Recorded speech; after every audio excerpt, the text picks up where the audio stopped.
Olá, eu sou a Nádia da Leconto e estou aqui com a boneca Carolina Maria de Jesus, que eu ganhei de presente da Samara Rosa, uma amiga muito especial que tem um projeto chamado Rosas Negras, que são bonecas com representatividade. E em agradecimento, eu vou ler um texto da Carolina Maria de Jesus, que está nesse livro, organizado por Rafaela Fernandes. Carolina Maria de Jesus, meu sonho é escrever. Então lá vai. Prólogo 2. Nesta primeira obra literária que apresento, desejo relatar aos ilustres leitores como foi que percebi a minha aptidão literária. Quando completei 7 anos, a minha saudosa mãe enviou-me à escola, ao Colégio Allan Kardec, em Sacramento, no estado de Minas Gerais. Fui à escola ignorando suas utilidades. Não me interessava pelos estudos. Minha saudosa professora, Dona Lolita Solvina, insistia comigo para eu aprender a ler. Eu achava tão difícil aprender. Implorava a minha mãe para não ir à escola, pois eu não queria aprender leitura. Ela ouvia-me, espancava-me e eu ia contra minha vontade. Eu era indolente. Quando eu faltava na escola, a minha professora mandava um aluno ir buscar-me em casa. Ela, percebendo que eu não me interessava pelos estudos, desenhou um homem no quadro negro, que trespassava uma menina no tridente e disse-me: Carolina, este homem é o inspetor, e a criança que não aprender a ler até o fim do ano, ele espeta no garfo. No fim do ano, ele vem aqui e eu vou apresentar-te a ele. Aquele desenho no quadro impressionou-me. Eu olhava o desenho e olhava o livro. Sonhava com o desenho e bradava: Mamãe, olha o inspetor! A mamãe dizia: Dorme, menina, você está delirando. Por fim, decidi estudar e estudava com assiduidade. 3 meses depois, eu percebi que já sabia ler. Era uma quarta-feira. Ao sair da escola, eu vi uma tabuleta escrito: era o reclame de cinema, hoje puro sangue, som mix. Exclamei contentíssima: eu já sei ler! Eu ia lendo os nomes das ruas, das farmácias, até aquela data, aquelas letras nada significavam para mim. Eu fui correndo para casa, entrei rápido como os raios solares. Mamãe assustou-se e interrogou-me: o que é isso? Está ficando louca? Oh, mamãe, eu já sei ler. Mamãe, como é bom saber ler. Vasculhei as gavetas procurando qualquer coisa para eu ler. Uma vizinha emprestou-me um romance, Escrava Isaura. Compreendi tão bem o romance que chorei com dó da escrava que foi amarrada na corrente. E assim fui duplicando o meu interesse pela literatura. Não mais deixei de ler. Passei a ser a primeira aluna da classe. Eu e a minha professora discutíamos teses. Fiquei vaidosa quando percebi que era admirada. Depois a mamãe foi obrigada a residir na fazenda do ilustre senhor Olímpio de Araújo. Foi com pesar que eu deixei a escola, chorei porque faltava ainda 2 anos para eu receber o meu diploma. Por fim, tive que me resignar porque a decisão paterna vence. Enquanto a minha mãe encaixotava os nossos utensílios, eu encaixotava os meus livros, a única coisa que eu realmente venerava. Quem nos conduziu até a fazenda foi o motorista José Fernandes. Foi a primeira vez que viajei de caminhão. Assim que chegamos, fiquei descontente, vendo apenas árvores. Oh, disse tristonha, eu não fico aqui. Eu quero voltar para a cidade. Isso aqui é muito triste.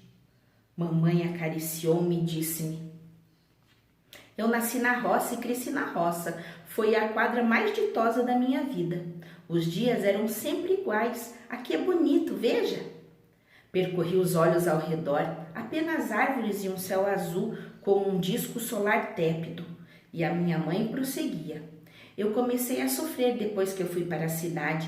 É na cidade que a gente adquire certos vícios prejudiciais. Eu aprendi a beber. Na cidade eu não tinha tempo de estar ao teu lado. Agora vamos ser amigas. Dias depois eu comecei a apreciar a vida silenciosa do campo. Mamãe deixava o leito antes do astro-rei surgir. Ia preparar a nossa refeição. Eu permanecia no leito, ouvindo os gorjeios das aves. Eu era sempre a última a deixar o leito. Ia abluir-me no regato. A brisa perpassava suavemente. Eu aspirava o perfume que exalava das flores. Comecei a apreciar aquela vida tranquila e silenciosa. Eu tinha a impressão de que tínhamos nos transportado de um mundo para outro. Formamos caravanas. Quando surgiu a colheita, eu fiquei admirada com a prodigalidade da terra. Plantamos 2 sacos de arroz e colhemos 30. 1 saco de milho e colhemos 3 carros. Pensei, a melhor amiga do homem é a terra. Este fato deixou-me profundamente admirada. Daí por diante comecei a estimular o meu padrasto a plantar. Eu era a primeira a deixar o leito. Nas horas vagas eu lia. 2 coisas que eu venerava: a terra que duplicava e os livros que esclareciam a minha mente e formavam o meu caráter. Passamos a criar porcos, vacas e galinhas. A mamãe fazia queijo, pão, torrava farinha. Que fartura! Que saudades daquele tempo! Minhas mãos calejadas, mas os dias tranquilos. Ninguém me aborrecia. Eu não conhecia o ódio. Para mim, todas as pessoas eram boas. Eu acreditava em tudo que eu lia como se os livros fossem meus confidentes. Quando meu padrasto me disse que nós íamos voltar para a cidade, quem chorou fui eu. Na cidade, aquela agitação diária aborrecia-me. A nossa casa era um entra e sai, meus primos, meus amigos e outros intrusos. Aos sábados era um corre-corre dentro de casa, o ferro andava de mão, todos preparando-se para ir ao baile. Eu fui ao baile. Não apreciei aquela diversão de passar a noite girando para lá e para cá. Fui ao baile uma só vez. Comecei a ler outra vez e sempre aparecia alguém que me emprestava um livro. A mamãe saía de manhã e recomendava: "Você põe fogo no feijão." Eu começava a ler. Só recordava do feijão quando o cheiro de queimado penetrava-me pelas narinas. Quando a mamãe chegava, era um tempo quente. "Você precisa ler menos e prestar atenção nos deveres." Mas eu lia tão pouco. O meu ideal era ler ininterruptamente. Depois, o meu padrasto resolveu residir na cidade de Franca. E foi assim que eu deixei o estado de Minas Gerais. Eu era fagueira. Levava uma existência despreocupada, sem atribulações. Como eram ridentes meus 16 anos. Um dia perguntei à minha mãe: "Eu estou tão feliz. Mamãe, a vida da gente é sempre assim?" Ela estava costurando. Continuou. Não me respondeu. Eu gostava de cantar, tocar violão e ler. Eu era como as aves ao romper da aurora, sempre cantando. Quando eu fitava o espaço, eu já sabia que tudo que embelezava o céu era obra da natureza ou do Criador, que criou o mundo e deu de presente aos homens, pois Deus não faz seleção. O meu coração não tem espaço, o seu coração não tem espaço para agasalhar o ódio. Eu levava a vida a sorrir. Estes bons tempos passaram para não mais voltar. Todos nós temos no recôndito dos nossos corações ou uma grande saudade ou uma desilusão. E eu tenho saudades daquela quadra ditosa da minha vida.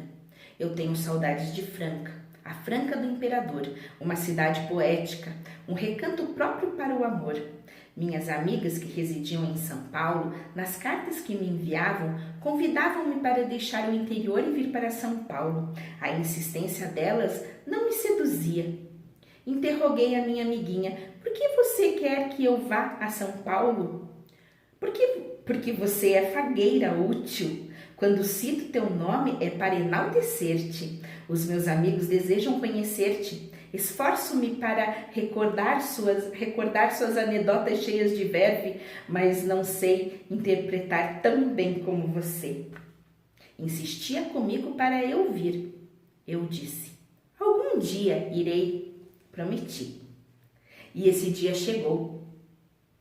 Dia 31 de janeiro de 1937, eu deixei Franca com destino a São Paulo. Quando cheguei, o dia estava despontando. Fiquei atônita com a afluência das pessoas na Estação da Luz. Nunca tinha visto tanta gente reunida. Pensei, será que hoje é dia de festa? Fiquei preocupada com o corre-corre dos paulistas. Parece que estão sendo perseguidos por alguém. Olhares inquietantes, ansiosos, uns empurrando os outros à espera de condução. O meu olhar perpassava de um lado para outro. Não senti a sensação almejada. Contemplei tudo com indiferença. Uma tristeza imensa invadiu-me profundamente. As aglomerações causavam-me mal-estar. Pouco a pouco, fui entristecendo-me. Percebi que o meu pensamento se modificava. Não era o mesmo lá do interior. Sentia ideias que eu desconhecia. As ideias surgiam ininterruptamente. No meu cérebro parecia que havia alguém me ditando algo.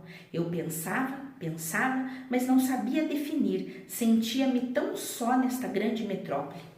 Um dia apoderou-se de mim um desejo de escrever. Escrevi. Adeus dias de ventura, adeus dias de ilusão. Vou morar na sepultura, debaixo do frio no chão.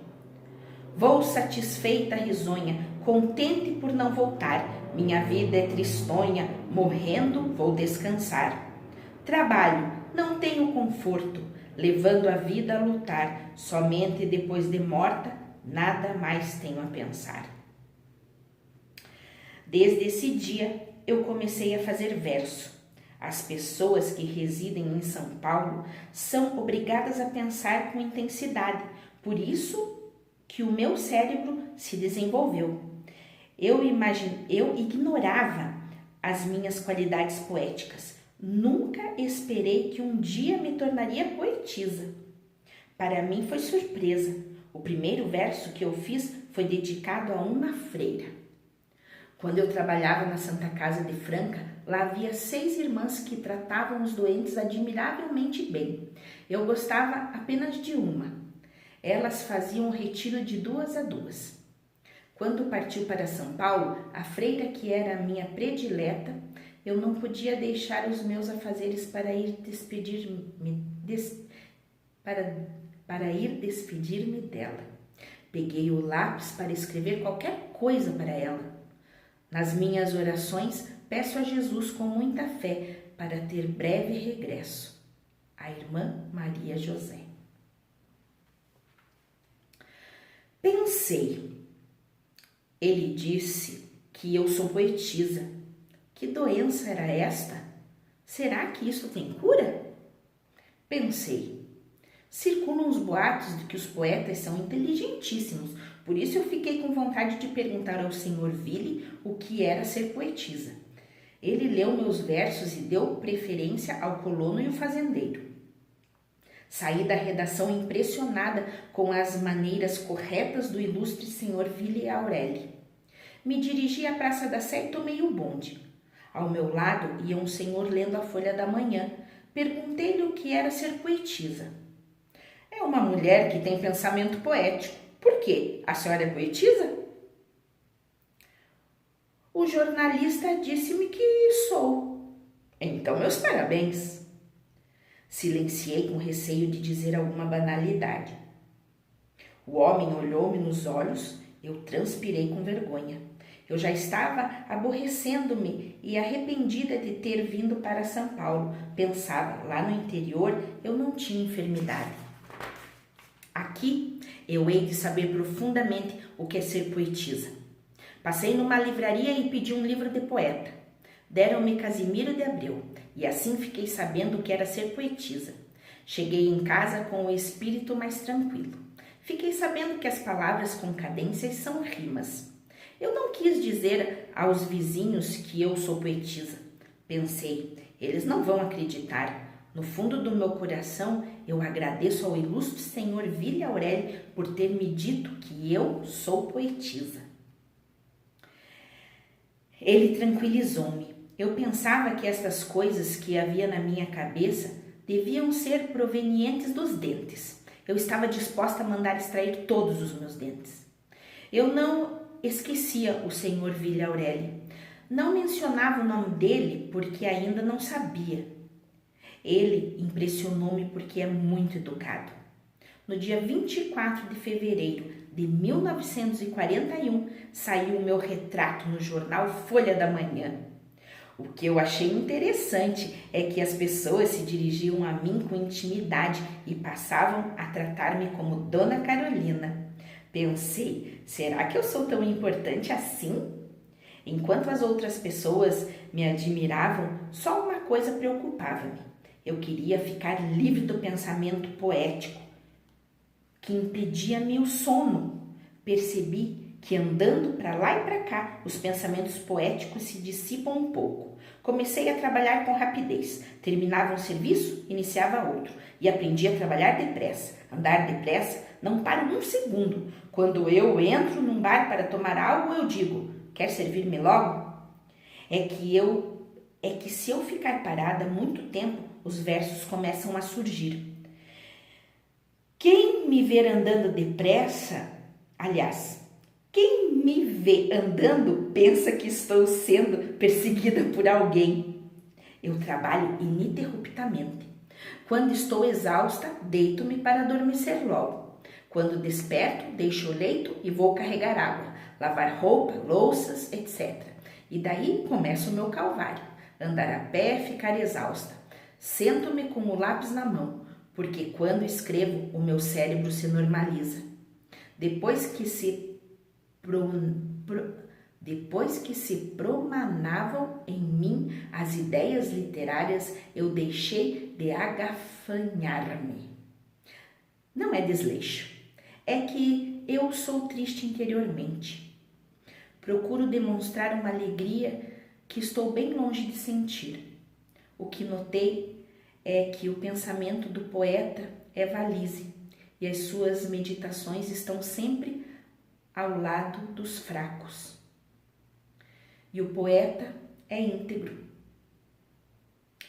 e superior à sedução. Fica aqui meu presente para Samara Rosa. Um texto de Carolina Maria de Jesus.